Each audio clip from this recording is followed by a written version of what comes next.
America மற்றும் Israel Iran மீது தொடுத்திருக்கும் போரின் காரணமாக கேஸ்கள் எல்லாம் பாரசீக வளைகுடா பகுதியின் வழியாக வந்து கொண்டிருந்தது. அவைகள் நிறுத்தப்பட்டு இப்போது அட்லாண்டிக் ஓசன் மூலமாக வரும்போது 7 நாட்களுக்கு பதிலாக 25 நாட்களுக்கு மேலாக ஆகிறது இது வந்து சேர்வதற்கு. அதனால் அந்த சப்ளை செயின் கட்டாகி நமக்கு எல்பிஜி கேஸ் சிலிண்டர் கிடைக்க முடியாத ஒரு சூழ்நிலை ஏற்பட்டு இருக்கிறது.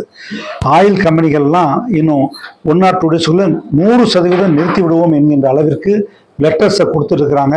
மத்திய அரசும் ஒரு ஆணை பிறத்திருக்கிறது. ப்ரையாரிட்டி பேசிஸில் முதல் வீடுகளுக்கும் மருத்துவமனைகளுக்கும் கல்லூரிகளுக்கும் மட்டுமே வழங்க வேண்டும் என்று. அதனால் இந்த நிலைமை ஏற்பட்டால் ஒரு சில நாட்களிலிருந்து ஒவ்வொரு உணவகங்களாக கேஸ் இல்லாத காரணத்தினால் மூடுகின்ற சூழ்நிலை ஏற்பட்டுவிடும். ஆகவே மத்திய அரசினுடைய பெட்ரோலியத்துறை அமைச்சருக்கு நாங்கள் ஒரு வேண்டுகோள் வைத்திருக்கிறோம். இதையும் ஒரு அத்தியாவசிய பொருட்களாக கருதி மற்றவர்களுக்கு நீங்கள் வழங்குவது போகல ப்ரையாரிட்டி அடிப்படையிலே எங்களுக்கும் வழங்க வேண்டும், ரேஷன் முறையிலாவது வழங்க வேண்டும் என்று ஒரு கோரிக்கையை வடிவ வைத்திருக்கிறோம். அது மட்டுமல்ல, எங்கிருந்து எப்படியாவது சோர்ஸ் பண்ணி இமிடியேட்டாக கேஸ் எங்களுக்கு கிடைக்கிறதுக்கு ஏற்பாடு பண்ண வேண்டும் என்று கேட்டுக்கொண்டிருக்கிறோம். அவர்கள் பரிசீலிப்பார்கள் என்று நம்புகிறோம். நாளை டெல்லி செல்ல இருக்கிறேன். அங்கு முடிந்த அளவுக்கு முயற்சித்து நேரிலே அதிகாரிகளையும் அமைச்சர்களையும் சந்தித்து வேண்டுகோள் விடுக்கிறதற்கு இருக்கிறோம்.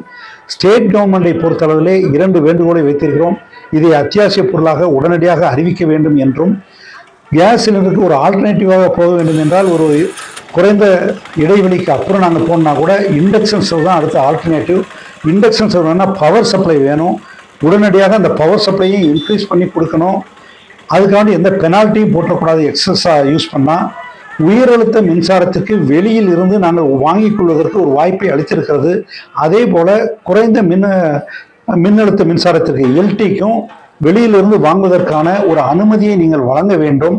சோலார் பேனலை யூஸ் பண்ணி மின்சாரம் தயாரிப்பதற்கு ஒரு சப்சிடியை நீங்கள் கொடுக்கணும்னு கேட்டுக்கிறோம்.